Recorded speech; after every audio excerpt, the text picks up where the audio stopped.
Hi everyone, চলে আসছি বেগুনের নতুন একটা রেসিপি নিয়ে। আজকে দই বেগুন বানাবো। এটা বানানোর জন্য বেগুনগুলোকে আমি ভালোভাবে ধুয়ে নিয়েছি, ফালি ফালি করে কেটে নিয়ে।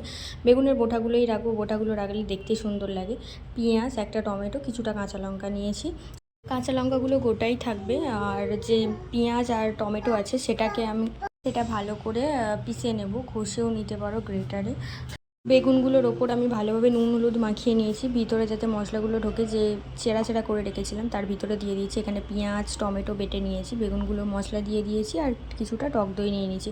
টক দইয়ের পরিমাণটা এখানে একটু বেশিই থাকবে, যেহেতু টক দইটা দিয়েই এই রান্নাটা হবে। টক দইয়ের পরিমাণটা একটু বেশিই থাকবে। এখানে তেল কড়া হিট করে নিয়েছি। তেল গরম হয়ে গেলে আমি এখানে মশলা দিয়ে যে বেগুনগুলো রেখেছিলাম সেই বেগুনগুলো আমি ভালোভাবে এপার ওপার করে ভেজে নেব।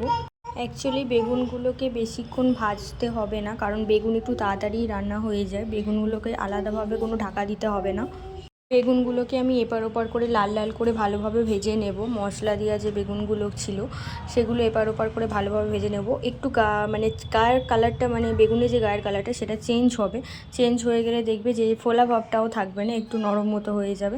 তখন এগুলোকে ভালোভাবে ভেজে নিয়ে আমি তুলে নেব। নিয়ে একটা কড়াই যে তেলটা ছিল সেই তেলেই আমি জিরেটা দিয়ে দেবো। জিরে দেওয়া হয়ে গেলে আমি পেঁয়াজ দেবো। পেঁয়াজ দিয়ে ভালোভাবে এপার ওপার নেড়ে ছেড়ে নেবো, যাতে কাঁচা ভাবটা না থাকে, যে গন্ধটা সেটা চলে যায়। ভালোভাবে নাড়াচাড়া হয়ে গেলে যে টমেটো বাটা রেখেছিলাম সেই টমেটো বাটাটাকে এর ওপরে দিয়ে দেবো। টমেটো বাটাটা দেওয়ার লাস্টে দেওয়ার একটাই কারণ, টমেটো বাটাটা দেরি করে দেওয়ার একটাই কারণ, এটা তাড়াতাড়ি গলে যায়। কিন্তু আজকের এটা পেস্ট, তো এটা যখন খুশি দিতে পারা যায়। এটা ভালোভাবে নাড়াচাড়া হয়ে গেলে কাঁচা লঙ্কা দিয়ে এটা ভালোভাবে নেড়ে ছেড়ে নেব। আপনারা প্রথমে চাইলেই এখানে গোটা গরম মশলা ইউজ করতে পারেন, আমি করিনি। এখানে শুধু তেজপাতা দিয়েছিলাম। এখানে পরিমাণ মতো এবার নুন হলুদটা দিয়ে দেবো। নুন হলুদ লঙ্কার গুঁড়ো দিয়ে দেবো। লঙ্কার গুঁড়োটা আপনাদের মানে মর্জি অনুযায়ী, আপনারা কতটা খেতে পারবেন সেই অনুযায়ী। লাস্টে যে টক দইটা ছিল এক বাটি, সেটা দিয়ে দিচ্ছি। এখানে টক দইয়ের পরিমাণটা একটু বেশিই দিয়েছি, কারণ এটা শুধু গ্রেভি গ্রেভি হবে, এটা কোনো ঝোল হবে না। এখানে টক দইটা দিয়ে ভালোভাবে নেড়ে চেড়ে নিয়েছি। ভালোভাবে নাড়া হয়ে গেলে, টক দইটা একটু কম পড়েছিল সেজন্য আরেকটু দিয়ে দিয়েছি, দিয়ে ভালোভাবে নেড়ে চেড়ে নিয়েছি।